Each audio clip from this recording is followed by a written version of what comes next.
Baru-baru ini, gue habis nonton film yang unik banget. Temanya deket banget sama keseharian kita. Tapi jarang banget ada yang ngangkat buat jadi film. Kalau di film-film lain biasanya ngangkat tema soal cinta-cintaan sama pasangan, atau paling mentok-mentok hubungan antara anak dan orang tua, tapi ini melebihi itu semua. Gimana hubungan antara cucu dengan nenek? Yaps, How to Max Million Before Grandma Die. Hubungan antara cucu dan nenek atau amah di film ini, karena mereka keturunan Cina Thailand, dari temanya aja udah unik, ditambah dengan plot yang simple dan kejadiannya pun seperti kejadian sehari-hari, ngebuat film ini tuh bisa deket banget sama penontonnya. Jadi berasa relate gitu nontonnya. Ceritanya pun gak rumit dan gampang diikuti. Tentang si amah yang kena sakit keras atau cancer yang udah stadium 4 dan hidupnya divonis dokter gak bakal lama lagi. Kemudian anak cucunya mulai mendatangi amah bukan karena mau ngerawat dengan tulus, tapi ada maksud lain.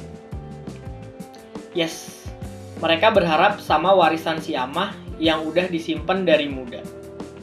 Di awal cerita kita udah dikasih gambaran gimana si Mui ngerawat si Agong kakeknya dan mendapatkan warisan rumah dari Agong yang gede banget. Maka si M, karakter utama ini, juga tergiur untuk merawat amah biar dapat warisan yang banyak. Gak cuma M doang, tapi si anak dari amah ini juga berusaha deket sama amah. Tapi emang dasar si amahnya keras kepala, anak-anaknya pun dicutekin sama amah. Tapi si M ini pun berhasil buat nginep dan ngerawat si amah. Karena plotnya yang simple, ending dari film ini udah bisa ketebak. Kalau kalian nyari film-film yang plot twist, ini bukan film yang cocok. Film ini emang terbilang cukup ringan, tapi bisa nguras air mata lo sampai kering.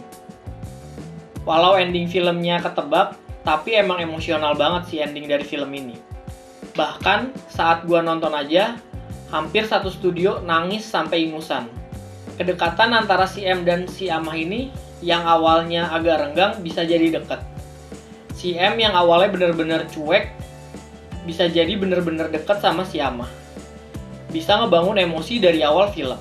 Di awal lo bakal dibikin ketawa sama kelakuan mereka. Perbedaan pola pikir dan budaya jadi hal yang bisa ngebuat mereka bertengkar dari awal. Yang justru ngebuat kelucuan dari kelakuan mereka. Yang paling gue inget di awal adalah scene ikan goreng. Buat kalian yang udah nonton pasti tahu scene yang gue maksud. Buat yang belum nonton, silahkan kalian nonton sendiri untuk detailnya. Di video kali ini, gue nggak mau buat nge-spoiler filmnya sama sekali. Jadi, kalian tonton aja detail-detail filmnya. Balik lagi ke scene ikan goreng. Dari scene ini kelihatan banget kalau si M ini cuek dan gak peduli sama si amah.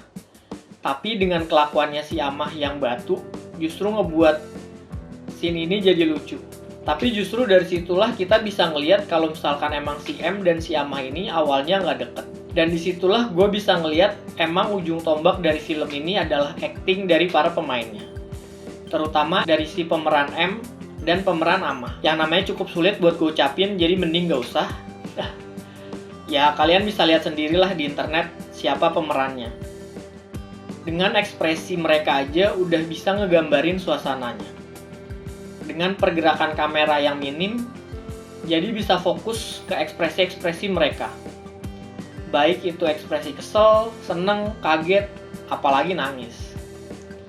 Sedikit ngomongin teknis, sebenarnya emang pergerakan kamera di film ini sangat sedikit.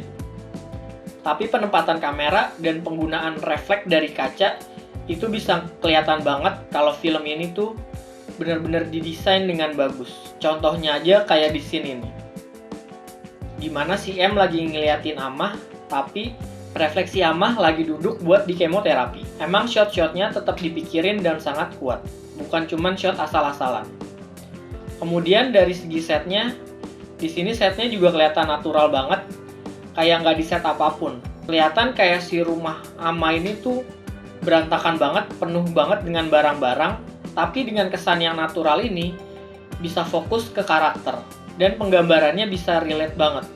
Dan bisa dibilang film ini penggambaran dari tokohnya juga cukup lengkap. Ada anak perempuan, walaupun yang sudah berkeluarga, tapi masih tetap mencoba untuk merawat amah.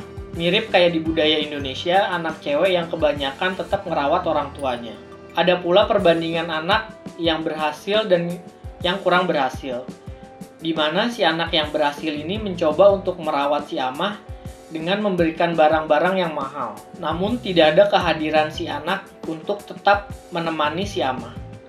Dan ada juga penggambaran dari anak yang kurang berhasil, cukup sering mendatangi si amah, walau ujung-ujungnya minta duit untuk bertahan hidup, atau hanya menjadi beban pikiran dari orang tua. Bisa dilihat dari film ini tuh penggambarannya sangat mewakili dari segala sisi. Maka tidak heran bagaimanapun kondisinya bisa terwakili ketika menonton film ini. Dan tidak sedikit juga merasa tersindir dari film ini. Apakah kalian sudah meluangkan waktu untuk orang tua atau kakek nenek kalian? Gak heran satu studio bisa dibikin nangis selama ini film. Bagaimanapun latar belakang kondisi kalian. Saran gue sih buat nonton film ini kalian harus siapin tisu yang banyak. Karena emang di endingnya cukup kuat buat bisa bikin kalian nangis sampai gak berhenti. Terutama ketika scene di sini menurut gue scene yang paling pecah bikin satu studio nangis sesunggukan dari emosi yang udah dibangun sepanjang film. Oke, itu aja review dari gue. Semoga nggak ada spoiler yang gue sebut. Nah, buat kalian yang udah nonton, scene mana yang paling berkesan buat kalian? Tulis di kolom komentar ya. Let's discuss.